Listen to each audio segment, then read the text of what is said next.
Hello friends, welcome against my new video. RS Agarwal का exercise number 1B का question number 7 बताने वाले हैं इस पूरे वीडियो में। देखिए, इफ द पॉइंट ए का जो कोऑर्डिनेट दिया है वो इक्वल डिस्टेंस है फ्रॉम द पॉइंट्स इतने एंड बी दिया है और सी दिया है, और उसके पी की वैल्यू फाइंड करना है और जो लेंथ है वो भी फाइंड करनी है हमको। तो करते हैं क्वेश्चन नंबर 7। जो ए का कोऑर्डिनेट दिया है, जो ए कोऑर्डिनेट दिया है आपका, ए का थोड़ा सीधा कर लेते हैं इसको।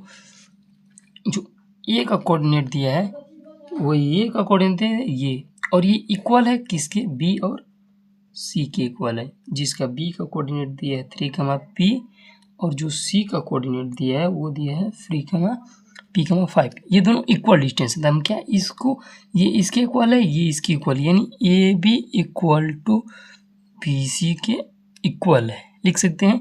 अब देखिए, डिस्टेंस फार्मूला से डिस्टेंस निकाल सकते हैं, यहाँ से यहाँ के बीच की दूरी और यहाँ से यहाँ के बीच की दूरी। देखिए, 3 में से माइनस करें 0 का होल स्क्वायर, क्योंकि हमने x2 में से x1 को माइनस किया, प्लस देखिए p में से हम माइनस किए किसको, p में से माइनस किए 2 को, कहें कि y2 में से हम y1 को घटा रहे हैं, इसका होल स्क्वायर इक्वल टू।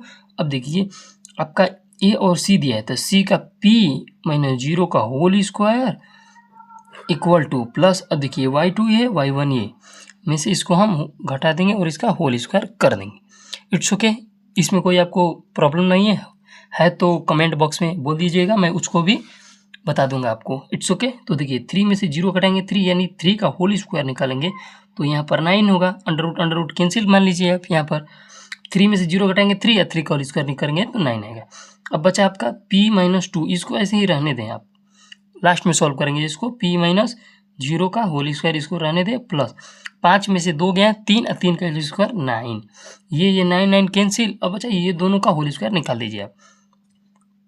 तो इसका होगा, इसका होल स्क्वायर क्या होगा, p का होल स्क्वायर p(a²), यानी a माइनस बी का होल स्क्वायर बनेगा ना, तो a² प्लस b² तो 4 हो जाएगा, माइनस 2 इंटू ए इंटू बी, तो 2 इंटू पी करेंगे तो 2p हो जाएगा, 2 कर देंगे आपका 4p हो गया। इट्स ओके, इक्वल टू, अब देखिए p² a माइनस बी का होल स्क्वायर बनेगा तो a² और प्लस b² यानी कि 0 का 0, और यहाँ पर माइनस 2 इंटू, देखिए 2 इंटू पी इंटू ओ, ए इंटू बी हो गया ना, तो 0 का मल्टीप्लाई किसी भी संख्या से कर देंगे ये 0 ही हो जाएगा। इट्स ओके, तो 0 0 कुल सब कैंसिल हो गया।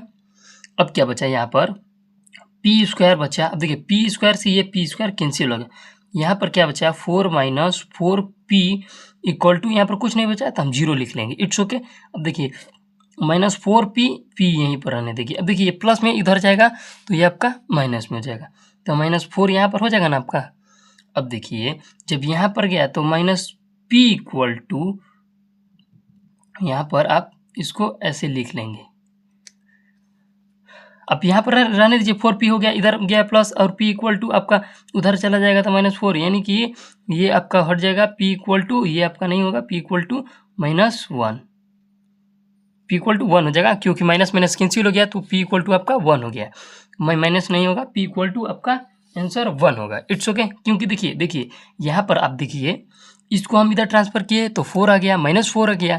अब माइनस p4 इक्वल p है, और यहाँ पर देखिए p इक्वल टू हमने रखा तो -4 है, उधर डिवाइड में चला जाएगा, क्योंकि यहाँ पर मल्टीप्लाई में, तो ये -4 हो गया, यहाँ पर आएगा इसके नीचे लग गया, तो माइनस से माइनस कैंसिल और 4 से 4 कैंसिल, तो यहाँ 1 बच गया। अब पूछा हमसे क्या, लेंथ, और फाइंड आल्सो पूछा था ना, लेंथ ए और बी का, या लेंथ पूछा था किसका, पहले देख लेते हैं, ए और बी का पूछा। हाँ, ए और बी का लेंथ पूछा है, तो लेंथ निकालने के कुछ मत कि ए और बी का लेंथ निकालना है। ए का कोऑर्डिनेट दिया है ये आपका ये, अब बी का कोऑर्डिनेट दिया था 3, तब p के जगह पर हम क्या निकाले हैं, p इक्वल टू निकाले हैं 1, तो p के जगह पर आप 1 लिख देंगे। अब इसका डिस्टेंस निकाल देंगे, वही लेंथ हो गया आपका। देखिए, 3 में से माइनस किए 0, यानी x2 minus x1 equal to इसका होल स्क्वायर, ये अंडर रूट में रहेगा, प्लस 1 में से माइनस किए 2, यानी y2 में से माइनस किए y1 का होल स्क्वायर। अब 3 में से 3 घटाएंगे 9, ये आपका 1 में से माइनस करेंगे तो ये आपका -1 का होल स्क्वायर बनेगा ना।